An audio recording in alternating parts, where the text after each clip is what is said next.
All right, let me start by thanking the organizers for the invitation to talk. I'm going to be talking about a problem in data streams called the heavy hitters problem today. And this is a joint work with Vova Braverman and Nick Ivkin, who are both here, and Jelani, and Jungyu Wang and David Woodruff.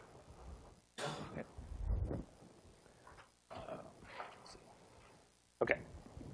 So this talk is going to be in sort of two parts. The first part is going to be about the design and analysis of an algorithm for the heavy hitters problem, which I'll tell you about in a second. And the main new ingredient in this design analysis is an inequality we prove with chaining method. So after I talk about the algorithm and sort of sketch the analysis, I'll talk about this inequality and how we prove it and some kind of peculiarities of the streaming model. Let me start just defining the streaming model. The problem is called heavy hitters in a data stream. What the data stream is just a list of items. Okay, so I'm going to have items that are going to be integers between 1 and n, and there's m of them. So those are my numbers, p1, p2, pm. I'm going to assume for the talk that m is some polynomial in n. That means like log n and log m are roughly equivalent. Okay? So what we're interested in is the frequencies of the items in the stream, so the number of times an item appears in its list. So I is the number of times, fi is the number of times item I appears in the list. And I might add a superscript t to say just among the first t positions in the list. Okay. So what we're restricted to do, we're going to have an algorithm that processes this list. And typical streaming algorithms would compute some statistics of these values fi. The rules are we get to read the list once in the order it's given. And that order is assumed adversarial, as is the coordinates of the vector, the design of the vector. Okay, but in order to get interesting algorithms, we're going to allow some kind of approximation for the answer. And we'll allow the algorithm to fail with a small probability, like 1/3 is small for me. Okay. So our goals are small space. For one thing, we can't store the whole vector as the algorithm proceeds. That would take like linear space in n, or even more than linear space in n. And we also want to have fast updates and fast queries. So update is each time I read a new item from the list, I should sort of quickly incorporate that information into my algorithm. And queries, well, we're going to be querying for frequent items. So I want to be able to efficiently return the identity of a frequent item in the list. All right, so small space, and for a reason that I'll describe in a little while, implies that we need to have a few random bits. This is because the algorithm, if it's going to use randomness, if it wants to reuse the same random bits, it needs to store them. So I pay 1 bit of storage for each random bit I use if I use it twice. And that turns out to be a big problem for some streaming algorithms. So that's going to be an important aspect of the chaining later on. Okay, so this talk I'm talking about finding frequent items. And my definition of frequent is this one. I find an item whose frequency fh, so h is the identity of the frequent item, is at least some epsilon fraction of the 2 norm of this whole vector. All right, let me kind of explain why that's a reasonable definition of frequent. For the first thing, to begin with, you should be thinking about epsilon as like a small constant, like 1% or 10% even. Okay, so it's still maybe a negligible fraction of the stream, as such an item could be like frequency square root n among n items in the stream.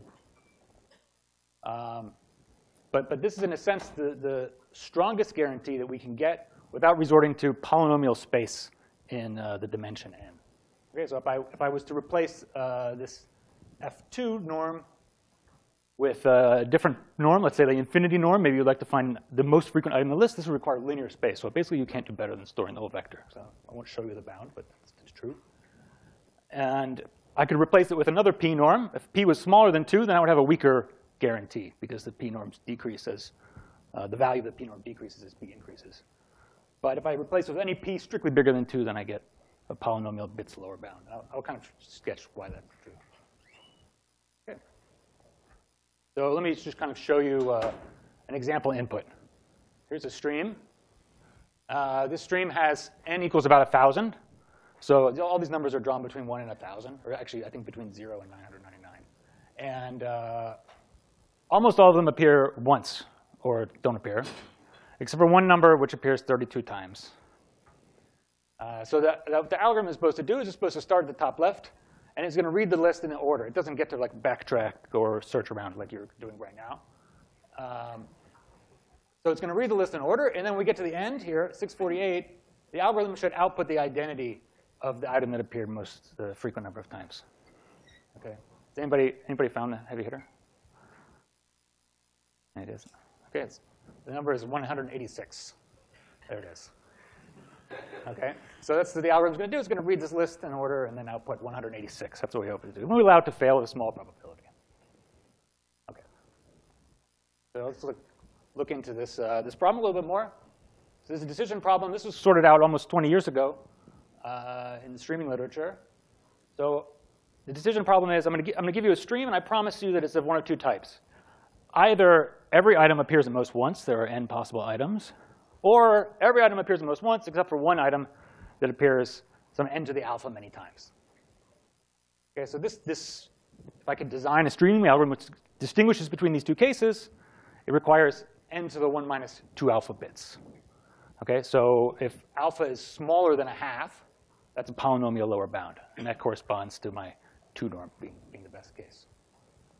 Okay, so that's sort of the motivation why we have this definition of frequent. Okay. We can't do better with polylogarithmic space, and polylogarithmic space is what we're interested in. All right.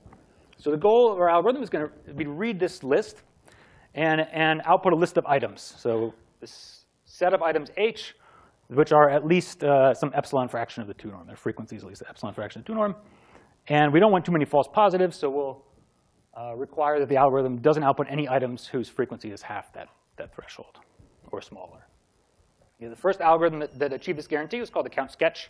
It was in 2002. Hugely influential paper by Charkar, Chen, and Farah-Colton. And they did this in log squared n bits.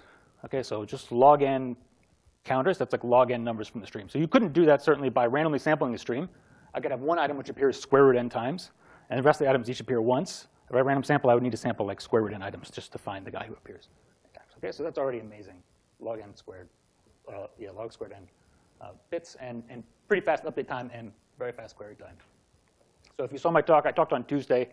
That was a different algorithm that achieved this sort of suboptimal in between log n bits of space with not so good update time and query time. Today I'm going to talk about this third algorithm, which is log n bits and O1 update time and O1 query time. Okay, so chaining is going to be like a kind of a key, going to come in a key point in the proof of the analysis. Yeah. So in your results, what is the dependence on epsilon? Yes, so good question. So dependence on epsilon is not as good as count sketch. It is 1 over epsilon squared log 1 over epsilon. Yeah, so it's not too much worse. And also for the update time and the query time, I have a log 1 over epsilon hit. Okay. So that comes from basically I just use a kind of a small count sketch to reduce this problem to what I'm going to show you on the next slide. That's what you'll see in a second. So basically, the answer to Ilya's question is, I'm going to reduce from this problem to a much simpler one in one slide. I'm not going to show you how I do that, but it's not too hard. We just kind of split the stream up into a bunch of pieces and solve the problem independently on each piece. And this is the problem.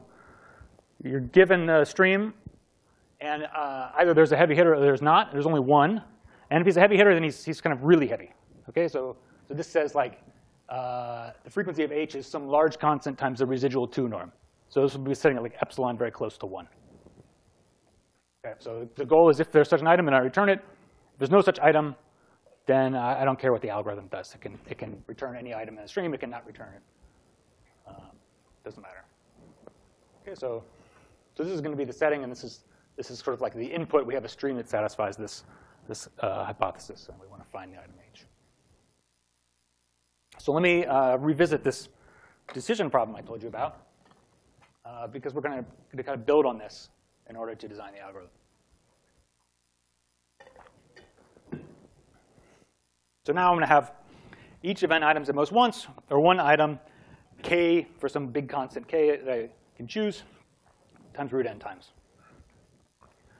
Now if I want to decide between these two, all I need to do is estimate the 2 norm of this vector, this corresponding frequency vector for the stream. So the top case, I get something like square root n, because there's n items. Each is a binary vector with n items. And in the bottom case, I get at least k root n, because I have one item that's k root n. Okay, so this k is a big constant. I can distinguish between the two if I could approximate the 2 norm. Okay, we can do that. And the streaming algorithm is the following. I'll choose some random signs, plus or minus 1, 1 for each item in the universe. Now, as I read the stream, when I see item P appear in the stream, I just look up his sign in the table, and then I put it into a sum.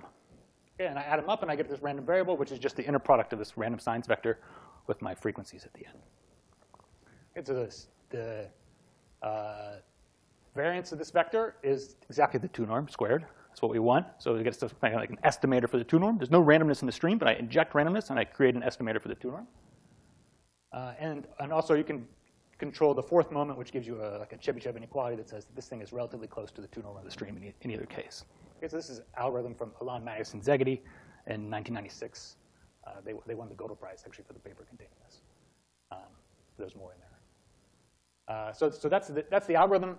We're going to use 4 wise independent random variables. The reason I use 4 wise independent random variables instead of fully independent random variables is because if I had fully independent random variables, I have to store them all, right? If I see an item twice, I need to put the same sign in the stream. So I need to store all of these plus or minus 1s. And I can do that with 4 wise independent random variables. OK. So the idea is I just compute this value, and then I threshold. Is it bigger than half k root n or smaller than half k root n?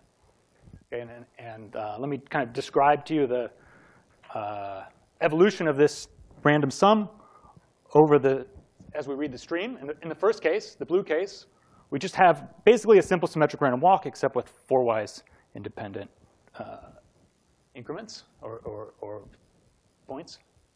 And in the second case, we have this random walk plus a bunch of contributions from the frequent item. So the frequent item appears many times, and we have always the same direction. So it should sort of like shift by k root n. So some analysis of this is we're going to apply the chaining to these processes. All right. So from here on out, I want to just assume that there is a heavy hitter in the stream, and I'm going to allow general frequencies, so not zeros or ones anymore. Anything goes as long as I have a heavy hitter. We can use this AMS algorithm, the Alon, Magnus, and Szegedy algorithm, to design a test, which will tell us about 1 bit of the identity of the heavy hitter. So what I'll do is I'll take the universe of items and split it into 2 parts. Okay? On each part, I'll do one of these estimates. If there's a heavy hitter, then he's going to go on one of the parts, and that part should have a much larger estimate for the 2 norm. Okay? So this fails with some probability. I only used a Chebyshev inequality in the previous slide to get success. So there's some probability which depends on how heavy this heavy hitter is. So like maybe 1 minus 1 over k is the success probability. But I learned 1 bit of information about the heavy hitter that way. All right, so that suggests a really nice algorithm for identifying the heavy hitter.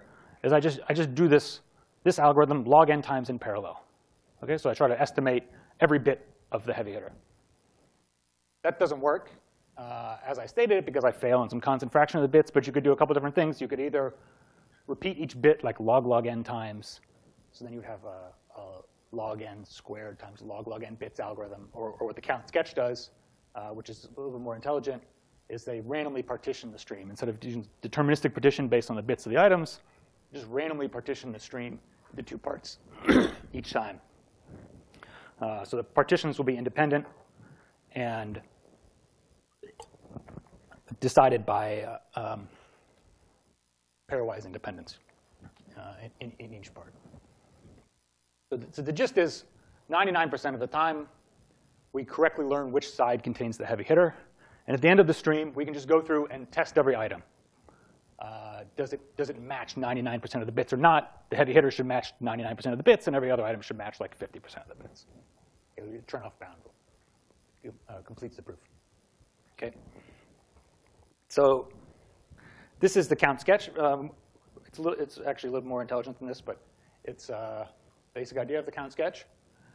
And maybe a simple way we could try to find heavy hitters in log n bits instead of log n bits would be to take this parallel algorithm and run it sequentially. Okay, so let's try that. I only get one pass on the stream. That means I can't run the same algorithm as the count sketch. I have to somehow divide the stream up into parts. So I'm going to divide the stream up into log n parts, maybe, and somehow learn one bit of information about the heavy hitter on each part. OK, so that would be a really nice algorithm.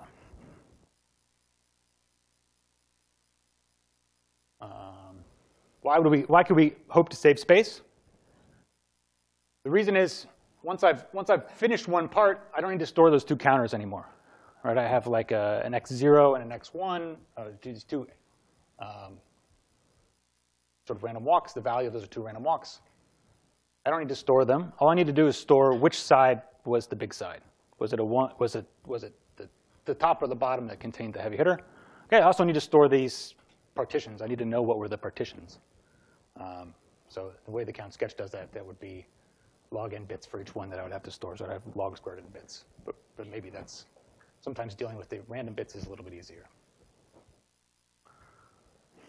Okay, so that would be a simple algorithm for heavy hitters if it works. Okay, so does it work? The answer is a question. Yeah.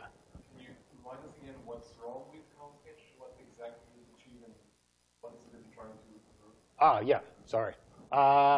So what the count sketch does, I'll just go back a couple slides. Okay, so the count sketch will find this item with log squared n bits. Log squared. So basically, it log n times learns one bit of information about the heavy hitter in parallel. So I have this each of those is computing one of these processes or two of these processes, which takes log n bits. Now you're telling us how to improve it to log n. Now I want to tell you how to improve it to log n. Yeah. So find the heavy hitter using log n bits. Log n is you can't do any better than log n because the heavy hitter, just to identify him, takes log n bits. There's n possible outputs. Okay. Yeah. Please ask questions if something's not clear.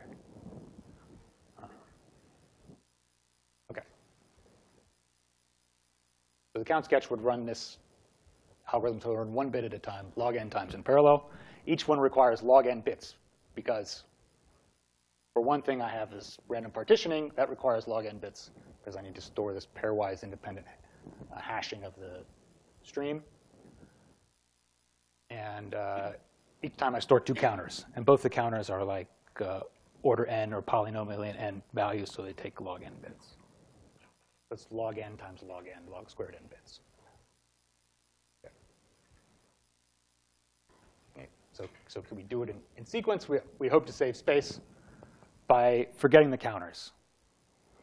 We just store the identity of which side was larger. So I just want to learn the bits one at a time and store them as I learn them.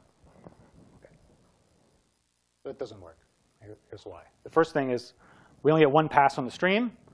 So how do we decide where we're going to stop? Like where we're going to restart the algorithm and look for the next bit.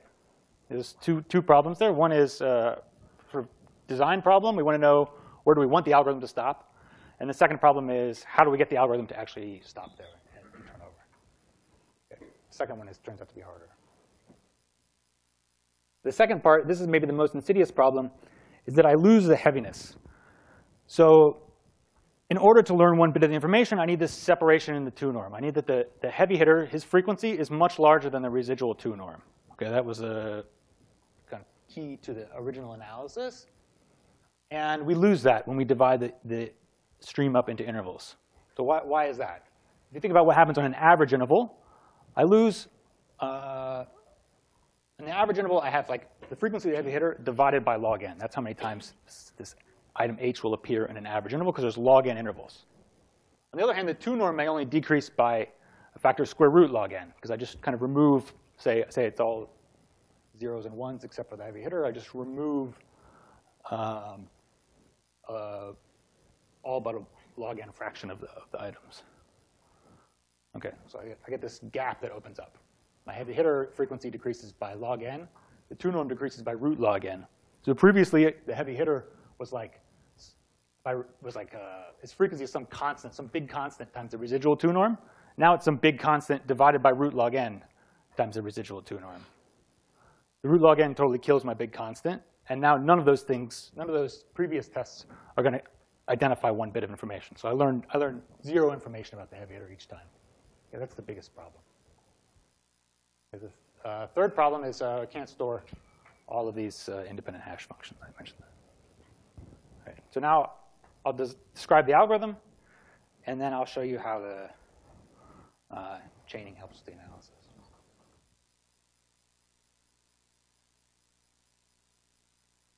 So here's the idea. The first thing we'll do is I'm going to randomly relabel the items in the stream. I'll do that with a hash function, a pairwise independent hash function. So this takes small space, and it just takes each item h and gives it a new label, which has r bits. Okay, so r is going to be something like 3 log n or 4 log n. Okay, so hashing into a sort of a bigger universe. And so I just basically randomly assign a label to each item, and those labels are assigned pairwise independently. Now here's what we do. I'm going to separate the stream according to the first bit of the label. Okay, just like I did on the first slide, I showed you these two processes. And try to learn one bit of information. So I just try to learn the first bit of the label. And let me temporarily suppose that the heavy hitter always wins. So that I always correctly determine one bit of information about the heavy hitter.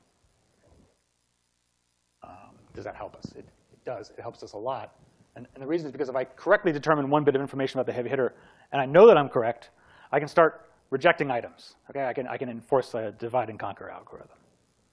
If I know that the first bit of the heavy hitter is a 1, not a 0, then once I've learned that information, I can forever reject all the other items whose first bit is 0. Okay, I don't need to consider them anymore in the stream. So once I learn one bit of information, maybe this takes, I don't know, 30% of the heavy hitters. I lose learning one bit of information in the stream of his identity. And then I recurse, and I start learning a second bit of information. Okay, but all those items which had first bit not equal to the heavy hitter, I just reject them. And I keep going. I keep going. Okay, so why should this help? The reason is because instead of becoming sort of less heavy, instead of losing this gap I had between the frequency of the heavy hitter and the 2 norm, the gap expands now. In fact, it expands geometrically, because each time I'm sort of throwing out half of the items. Okay, so the heavy hitters become geometrically more heavy in the stream. And that allows me to first speed up the rounds. I can detect the heavy hitter faster when he's heavier. And second, it allows me to geometrically decrease the failure probability. So that's how I'm going to get the fact that he always wins. Okay, so I'll get a geometrically decreasing failure probability over this log n rounds. And I can sum that, and I get a constant failure probability overall. So, yeah. In your previous slide, you had this tree problem. This takes care of the second. Yeah. Second, right? The first interval will be like half the elements. Yeah. So that takes care of the heaviness problem, which is sort of the biggest one, and it also takes care of the hash functions problem. The previous approach was like try to store these partitions, like log n different independent partitions. So now I actually only sort of once use the hashing randomness. So I relabel every item once, and they keep their new labels for the whole algorithm. Okay. And the breakpoints. So I haven't told you how I find the breakpoints, but that's on the next slide. Okay. So basically, what I'm going to do for the breakpoints is I'm going to use a threshold. Okay. So I want to threshold these two processes. So if you think about these inner product, one of these processes, it's an absolute value from the third slide of the talk. It's an estimator for the 2 norm of the stream. The heavy hitter accommodates, or the heavy hitter accounts for almost all of the 2 norm. I assume like the residual 2 norm is very small compared to the heavy hitter. So the 2 norm of the stream is, after I've read like 1% or 2% of the heavy hitters, the 2 norm of the stream is basically the frequency of the heavy hitter. Okay. So I can kind of use the 2 norm to track the heavy hitter. And what I want to do is set a threshold. And as soon as the 2 norm, my estimate of the 2 norm crosses that threshold, I decide one bit of the heavy hitter, and then sort of refresh and start over. The problem is what happens if I accidentally cross the threshold early? I have to avoid crossing the threshold early, and that's where the chaining is going to come in. Okay. Questions? Any questions so far? Yeah. Just to make sure, the issue we're trying to deal with now is that necessarily the random position? No. Well, if Are they random or? they're not random. No. They're any order you want. So, The exercise you gave us, but how do you deal with this problem if everything is in the end somehow? okay. So the problem will happen when I set the threshold. Actually, I'll overcome the problem by setting the threshold, and you'll see it maybe on the next slide. Okay.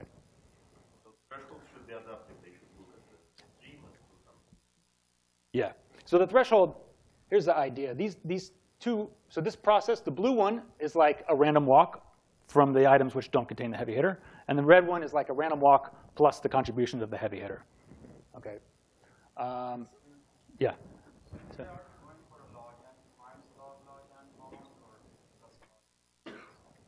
just log n space complexity.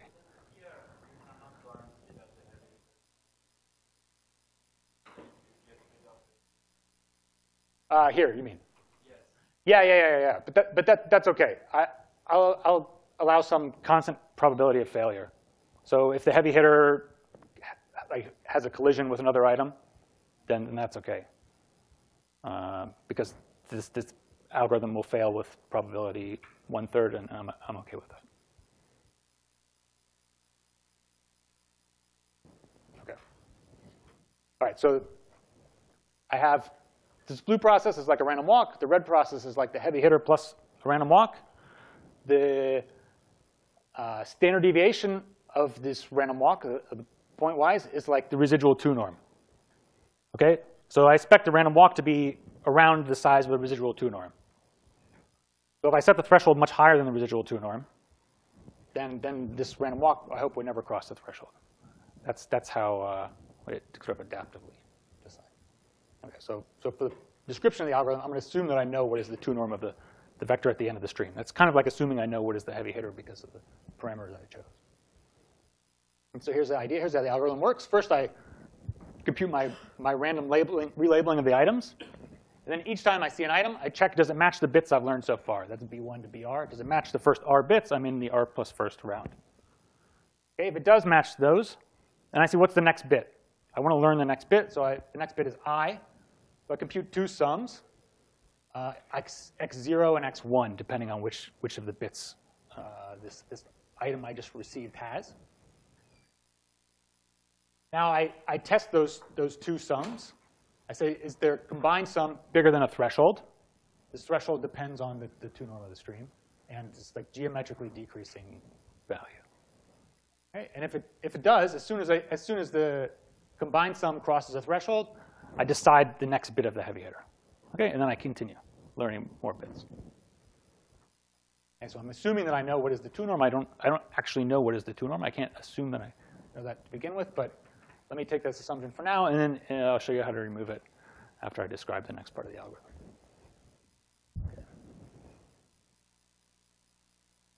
Okay. Update time and storage. So you see I have everything here is just like a constant number of counters.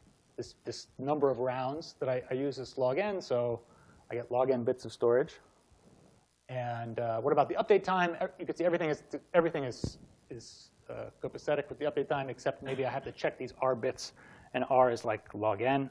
But that's actually not too hard. This is the same as just computing the difference between h of p and this point b. The difference needs to be less than 2 to the capital R minus little r, something like that. Okay, so this is just like a subtraction and a comparison. So O1 update time. So O1 in terms of word operations in the computer. Okay. So now, there's a key to the analysis. And so far, I'm going to state it with full independence. Okay, so these 4-wise independent random variables, which we had in the beginning of the talk, are going to be replaced by fully independent plus or minus 1s. I'm going to assume I have some magic way to store them. Okay, and I compute this sort of random walk process, which is the same process we've been talking about the whole time. Okay, each time I add up the sign for the item I see. Okay, and so the claim is that the expected supremum of this process is like some constant times the 2 norm at the end of the stream. Okay. So I'm not going to show you how to prove it, but I'll tell you what it means, and then I'll show you how to prove it later. So here's what it means. This random process is sort of well behaved. So I'll use a Markov inequality with the expectation bound. So it says that my sort of random process can't gyrate wildly out of control. Okay? So it's nicely behaved like this one on the right. Let me show you how we use that with these two processes. So I've got one process, the red one. The heavy hitter is contributing here. The other one, I have something that's like a random walk, but it's dependent increments. And it's not actually a random walk. So first thing I'll do is yeah. So did you already tell us how do you choose the breakpoints? Yes, yeah. So the breakpoints, the first breakpoint is just some like 1/32 times the 2 norm of the stream. This 32 is like a number that works, but there are a lot of different numbers you could choose. And the second breakpoint, I decrease by 3/4. And then the third breakpoint, I decrease by 3/4 again. So this assumes you know the length of the stream. I'm assuming that I know what is the 2 norm of the stream. And in the end, I'm gonna add like a guessing step sort of in front of this, and I'll guess what is the 2 norm. Yeah, thanks. Any other questions? Yeah. Maybe I'm getting ahead. Holding up to 1, this is just a fact about like a simple random walk that probability the maximum is bigger than something is twice the probability that the endpoint. Yeah. Exactly. I think that was proved by Paul Levy. The reflection principle. Yeah. Your thing is more complicated and cannot be done this way. Yes. As far as I know, it cannot be done this way. I mean, we tried very hard to find a proof using this technique before we knew about chaining, and we did not find one. So.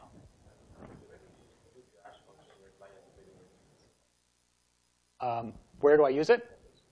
So in the algorithm, when I'm testing these bits, I'm testing the bits of the hashed value. Why identity doesn't work? Why we need to So what's going to happen is I'll need that, on average, I decrease the residual F2 by a factor of 2 each time. Okay. So it's like both balance. Yeah, exactly. Why aren't we done already like at this slide? Because Yes, exactly. So I want to wait until I have seen a lot of heavy hitters. Like these two processes, they don't approximate the frequency of the heavy hitter. Like one of them should be approximately the frequency of the heavy hitter, and the other one should be small. But when I haven't seen any heavy hitters, then they both going to be sort of incomparable, or they both be comparable value, and I could make a wrong decision. I want to never make a wrong decision. why don't you only switch to this other mode in the tree? You get a separation between the red and the blue. Well, that's how I decide the separation, actually, is I'll just decide that the two of them together get large enough. I think if you just look for separation, you might have trouble because you don't know the scale. You still have to know the scales. Okay. I think this was what was asked before, but just to make sure I've got the answer. So how does this relate to Boron's maximum inequality? Is it, That's for the random walk? I'm not. Okay. So if all of the items appear once, then this is exactly the same. Okay. If the items appear more than once, then I no longer have a random walk, because when an item appears twice, I again add the same step. Okay. So if I see item 5 in the stream, I'll look up Z5. That's maybe a +1. I take a step +1. If later again I see Z5, I have the same step. So I have dependent increments. There's no longer independent increments. that's why we need a different group. That's why I need a different group. Yeah. Also, it's not active for Yeah. So coming up, we're going to have different, like I can't store a linear number of bits. Okay. So here's how we use it. I have these two processes. Right. One of them has the heavy hitter, and one of them doesn't have the heavy hitter. It's like kind of junk. So I'll split the heavy hitter process into 2 parts. One is junk and just the contributions of the heavy hitter, which are all steps in the same direction. Okay, so now I'll use Markov's inequality and this inequality to get a supremum bound in these 2 processes. So I'll bound them like half of the threshold that I want to cross. But if they both stay below half the threshold and there's no heavy hitter, then it just never crosses the threshold. With the heavy hitter will force it to cross the threshold eventually. And when I do that, I'm going to correctly learn which bit contains the item, because the 2 of them together can't make a large enough error. Okay, so that's how the analysis goes. Okay, so let me tell you about, talk about one round of the algorithm. So suppose we've learned R bits so far, and I'll separate the remaining items into two buckets. I'll call them H0 and H1 plus H. So H0 is just the items which don't match the heavy hitter on the R plus first bit, but match all the previous R bits. And H1 is the items which match the first R plus 1 bits. Okay, so in expectation, the number of items in H0 is like 1 over 2 to the R times the total number of items. So what I'll do is, I want to bound the probability that this process ever crosses the threshold. I don't want it to cross the threshold because this is just junk. The junk should not make me cross the threshold. And so I just write down here, I use Markov's inequality. I'm conditioning on which are the items in H0. This is random depending on the relabeling in the beginning. Okay, so I apply the chaining inequality and Markov's inequality here. And now I'll take expectations. So the expectation of the conditional probability is the probability. And this guy is like the sum of the squares is decimated by a factor 1 over 2 to the R, because I'm sampling uniformly with pairwise independence. Okay, so I get a 2 to the R over 2 in the denominator, and I get this K because this is just the residual part of the stream. So there's like a factor K gap between sigma, which is the 2 norm, and the value of this with the 1 over 2 to the R. Okay, so the point is I get this geometrically decreasing thing. So beta, I choose beta to make this geometrically decreasing. Okay? So my round probability is geometrically decreasing. That's one round. So how does the analysis go for the whole algorithm? So there's kind of a picture of the whole algorithm again. I just do a union bound over all the rounds. I get a geometric sum. I can compute it, and I get some small value. And I also have to worry about the number of heavy hitters used. Each round I need the heavy hitters to force me across the threshold, so I sort of can't run out of them.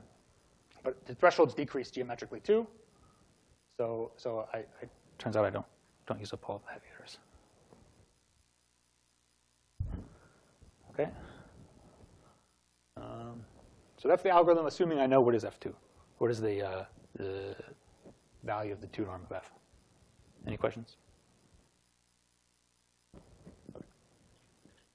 The conclusion, for this algorithm, I'll put the identity of the heavy hitter with probability 2/3. And so how do I output the identity of the heavy hitter? I've just learned his bits, so I can invert this hash function, or I can just choose an item that passes the final test, and I'll output him because he should be the only one. Okay, so it's correct with some probability like 2/3. And K, so this is the heaviness we need, sort of the gap between the residual 2 norm and the frequency of the heavy hitter. It's some big constant. Okay, I think we've bounded it in the paper to be smaller than 400,000 or something like that. But empirically, it seems to be better. Okay, so I assumed that I knew what was the 2 norm. So I don't know what is the 2 norm, so we're going to guess what is it to the algorithm and use that as input to sort of restart the algorithm when the 2 norm changes. The idea is that just by powers of 2, I'll guess as soon as I've seen the new power of 2, if I'm computing the 2 norm, I'll guess that I'm halfway through in terms of the 2 norm. I can't do that exactly because I don't know what is the 2 norm. I can't compute the 2 norm exactly without linear space. Okay, that's a well-known streaming lower bound. So I have to estimate it, and we have an estimator already for the 2 norm. It's the same thing we've been talking about, but we run into the same problem. Okay, or maybe we don't run into it because we have the chaining. What happens if my estimator gets wildly out of control and I accidentally restart too early? So I restart many times before I wanted to with bad initialization. It can't happen because the chaining says that these processes are well controlled. Okay, so we apply the chaining here and we get a good estimate. Okay, so the sort of side effect is we get an F2 tracking algorithm. So this parameter, so this is proved by Jelani with the same space as the Elam-Madison-Szegedy algorithm. If you're familiar with their F2 algorithm, we get an additive error at all points in the stream simultaneously. Okay, so instead of the sort of variance and Chebyshev stuff we talked about in the beginning of the stream would give me, at each point with probability 2/3, this approximation. So what we get is at all points simultaneously, so with probability 2/3 for all points. OK. So that's the end of the description of the algorithm. Any questions at this point? Yeah. Wanted to mention that the adversarial they cannot know your hash function, I guess? So I assume the stream is fixed to begin with.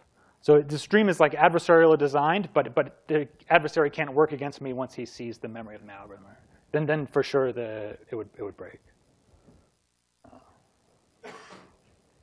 Okay. I mean, he could force, if he looks at my plus and minus ones, he could force the thing just to always go -1 or something like that. Okay. Any other questions?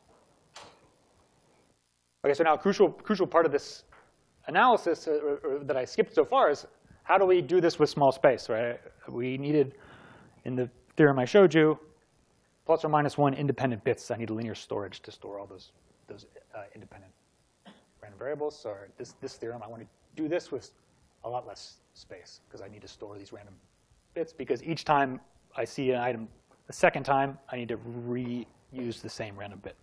That's the idea. Okay. So the first thing, let me show you that the union bound at least doesn't work. Okay. I'm going to switch, for part of this, I'm going to switch to Gaussians. So I'll take IID Gaussians. I'll show you the union bound doesn't work for Gaussians. It also doesn't work for Bernoullis, the plus or minus ones. Eventually, these are going to be 4-wise. Well, the Gaussians are not going to be 4-wise independent, but that will be the case eventually. Okay, so union bound doesn't work. I'm not bounding each point against its variance or its standard deviation. I'm just bounding them against the standard deviation at the end. So I get a little bit of help, but it's not very much. It's not enough to do better for the union bound. Okay, so I need like a square root log m factor here, square root times log m. And when I do the analysis of the algorithm, that square root log m is going to get squared. So I'm back to log n times log m bits, which is the count sketch. And I wanted to beat that, but I have a much more complicated algorithm to count sketch. So that wouldn't work. Okay. All right, so what's the idea with chaining? We can kind of think about this geometrically. The union bound doesn't take into account the dependence in the process. There's a lot of dependence. Right, so what we know from previous talks yesterday is orthogonality and independence are sort of the same thing in these Gaussian processes. So in particular, if I want to get a bound on 3 random variables, each is an inner product of the same Gaussian vector against these 3 vectors, I could do a union bound, and that's OK. Or I could bound the first one and use a triangle inequality, bound the second one, and I'm missing some squareds here. But the idea is that I get stronger concentration for these parts. Okay, so that's kind of why the chaining helps. You've seen this, I think, a lot already. All right, so now I want to convince you that this set of vectors has not very much orthogonality. It's not like an orthogonal set of vectors. So I'm going to show you a picture. I would like to show you, this is the stream from the second slide, except I've removed about 2/3 of the items. Okay, so I would like to just plot for you this frequency vector, but it's 331 dimensional, because there's 330 items appearing once and 1 item appearing 32 times. So I can't do that, so I just plot a random projection of it into 2 or 3 dimensions. Okay, the best I can do. There's a random projection. What I would expect if this was truly like a set of orthogonal vectors, that we sort of fill the space. We have points everywhere around the origin, but you can see I'm kind of focused in one direction in both cases. Okay, so maybe something I'll talk a little bit more about random projections later, and this is not like a totally harebrained idea. Okay. Yeah. Okay, sorry. So what I did was I take this frequency vector. So I take all the points that I want to bound with the chaining, right? So this is like a frequency vector where first it's just 1 in the 160th coordinate and 0 everywhere else. Second, it's 1 in the 755th coordinate and 1 in the 160th coordinate and 0 everywhere else. This is like the frequency vector of the stream. I have 363 updates. Okay, so I have 363 vectors. They're increasing coordinate-wise. I can't plot them because they're 331 dimensional. So what I do is I just choose like a Johnson-Lindner-Strauss transformation. I did this with a Python program and project them into 2 dimensions and 3 dimensions independently. And then I plot this projection in 2 or 3 dimensions. Okay. So you can see they're sort of focused. This is the red dot is the origin. Yeah, like I said, maybe I'll tell you more about projections, random projections later, and maybe it's not a totally harebrained idea. More questions? All right, so now let me show you the first chaining bound, and then I'll show you how we do it with limited randomness. Okay, so I plot here the 2 norm of this sequence of vectors in time as the stream evolves. And on the right, that's just my projection of the vectors from the previous slide. Okay, so we need to find an epsilon net in this metric to apply the chaining. If we just want to apply, I'm going to apply like a vanilla generic chaining bound. So we just need to bound the cardinality of an epsilon net. And it's really simple. We just take the net greedily. Okay, so each time I start with the origin, and I take everything that's surrounded by, I'm scaled by the 2 norm here. But if you want, you could scale all the vectors by the 2 norm of the final thing. That's what I want to bound in terms of. And just take an epsilon net. Okay, and my net has size 1 over epsilon squared. Sorry, that's not hard to see because it's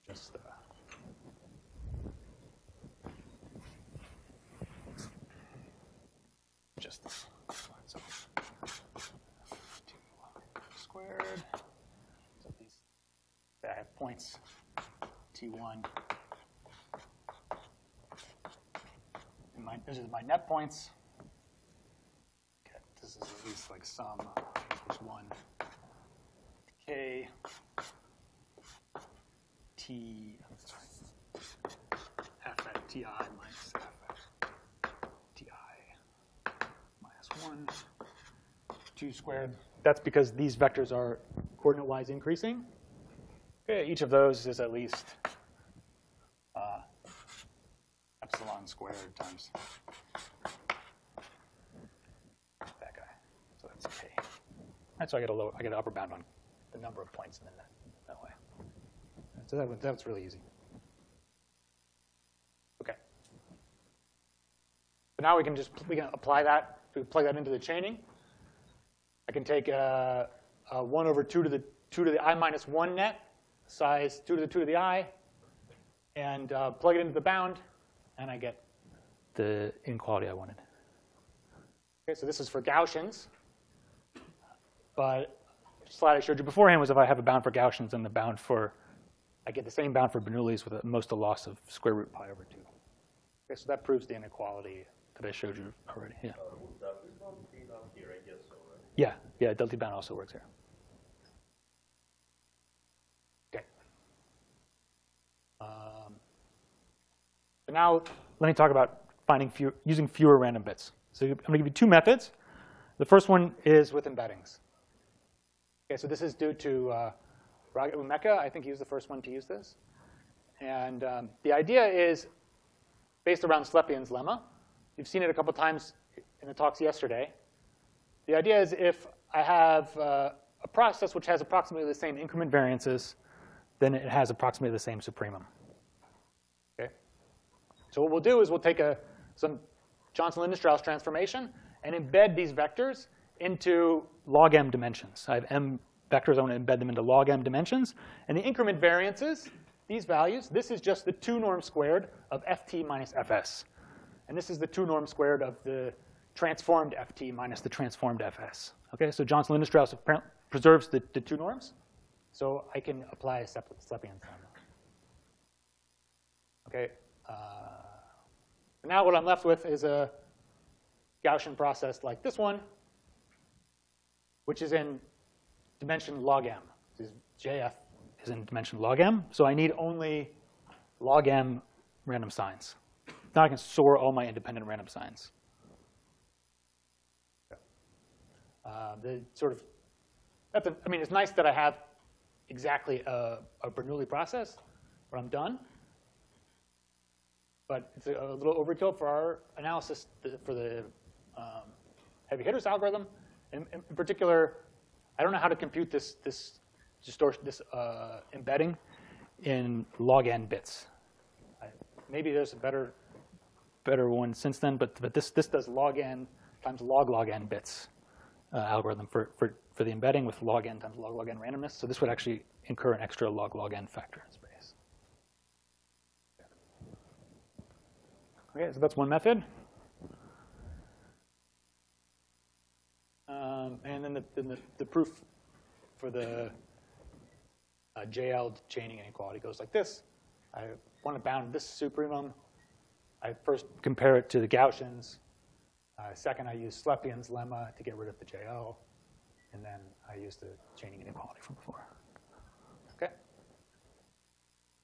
Here's another way. So this is a really nice application of chaining. I'll show you kind of like two things that come up in the proof that are kind of maybe a little bit different from what you've seen before. At least one of them is. So I'll claim that if we just substitute four-wise independent random variables, then we get the same bound. All right, so this avoids the log n factor in the previous one. It's also very simple because I can generate four-wise independent random variables very quickly. This is proved by Jelani and his student Jungir. So here's the sort of sketch of the proof.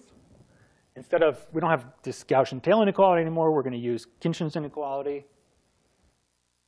And we'll do it for p equals 4. Okay, so that's Khinchin's inequality. If I substitute in four-wise independent random bits instead of the fully independent random bits, Khinchin's inequality still holds because the distribution is the same. It's four-wise independent. Right? This expectation is the same as that expectation with four-wise. Okay. So I want to bound some t. I construct my chains. All my chains look like this. And now I need to apply Khinchin's inequality to each of these links in the chain. That's the idea. And so you do it like this. Just like the moment bounds we saw yesterday, I get like a 1 over the moment. It's the fourth moment. So I get 1 over 4 there. And this is my net size. And then I get 2 to the I times a 1 over 2 to the I and an infinite sum, and that doesn't work. Okay? And then you notice something really nice, which I think Hui pointed out, right? Which is I don't need quadratic dependence here. Okay, so that comes because of the structure of the nets. So I have I'm plotting the 2 norm here. I have some net points like here and here. And I have the next net, which is a little bit finer. It's the boxes. And I'm interested in bounding some point, like let's say T or S. So what happens is there's only 2 possible links coming out of this point in the chain, to this point in the set. If I have a vector whose 2 norm is here, if I have this vector at time t or this vector at time s, I get one of these 2 possibilities, but I can't ever get a sort of a skip. Okay, so I don't need to bound the number of links quadratically. I can bound it linearly. And when you do that, you get this inequality, and then complete the proof by doing the sum. Okay, so that's all I have. The main point of the talk was heavy hitters and log n bits, and we did it by chaining. And sort of a different part of the analysis was that the chaining had to have a small number of bits because we have to store all the random bits. Thanks for your attention. I'm happy to take any questions.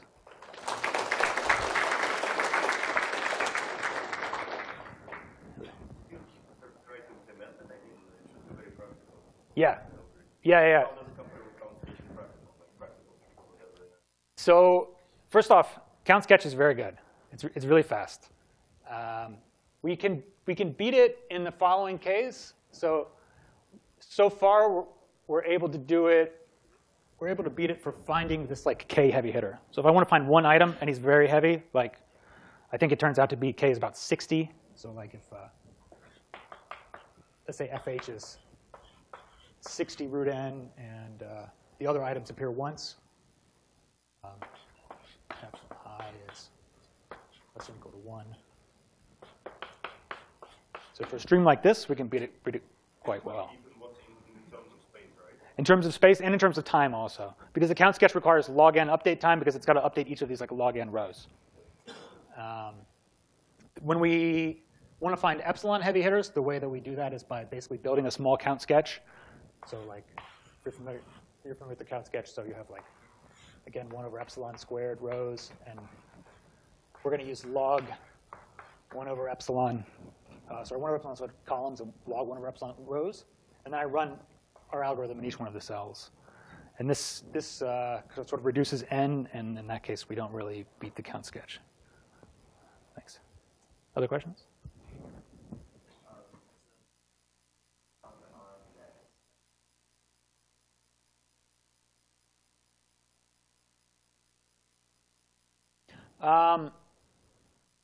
No. So in this case, I don't think the tails, we can control the tails with this analysis besides the Markov inequality. Maybe we can do a little bit better. I don't know. I haven't tried. I don't know if Jelani tried.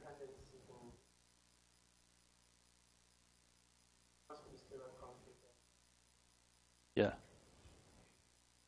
For the other ones, you should have strong tail concentration with the fully independent case. Other questions? So you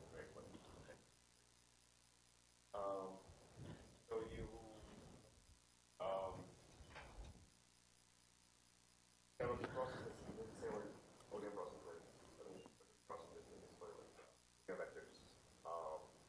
This kind of shows that you get the right. I mean, like for visit dimension 1, you get the right bound with the supremum. Mm-hmm. So maybe for visit dimension D, you can.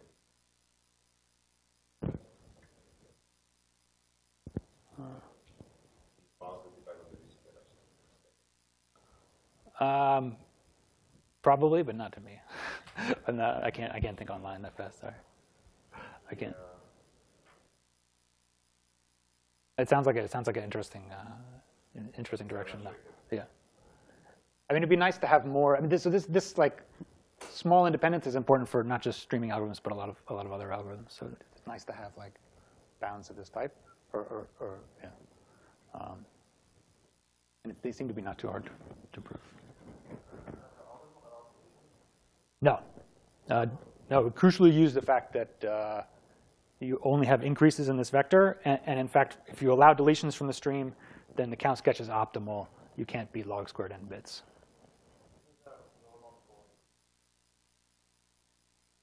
Yeah, there's a lower bound if you allow deletions. So if you allow deletions with this inequality,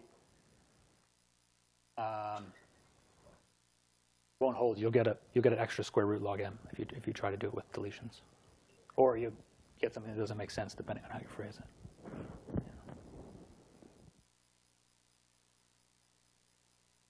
All right, thank you.